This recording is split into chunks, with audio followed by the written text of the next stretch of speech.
Wow, sarap din sa ice. Sarap naman sa ice nito.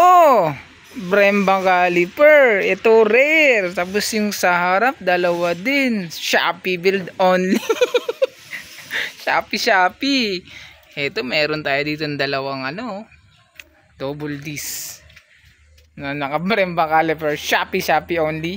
Pati yung rare natin, nakapang din. Shopee 4 pots, GP4. Kasi ito yung mga parts ng ating kakabit sa ating PG full fiber 2025 RR full fiber kits. Ano sila?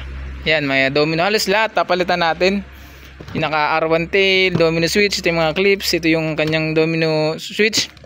Handle switch pala to, tapos terabyte, naka twin pipe na Acra underbelly. Tapos ito TFT. Shopee only. Tapos naka ZX10R side mirror na may signal light. Then yung kanyang tank palitan natin ng pang SSX yun kasi pagkabit natin SSX, palitan natin ng pang Sigma para malaki yung fuel capacity. Tapos pinalit natin ng bagong angkat, tsaka yung kanyang ignition switch.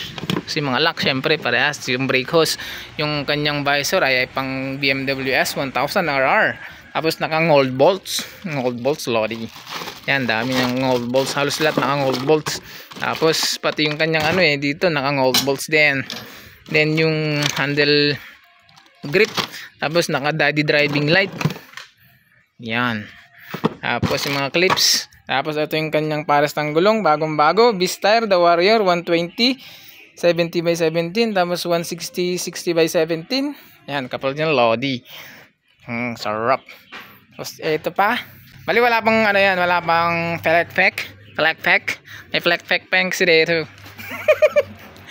Ito pang Yamaha R15 version 3 na driver seat. Tapos nilagyan ko na rin ng sarili niyang lock. Yan. Tapos Motorstar Z200 na upuan. Then ito yung ating paglalagyan mga tol. SSX 150. Sana all, di ba? Yan, ang tira lang dito yung chassis. Kalahati lang pala ng chassis kasi yung buong puwet i-modified na natin yan. Tapos yung swing arm. Yan, sa abang-abang na lang sa kalalabasan ng ating binibuild na Shopee build. SSX 150. Siya.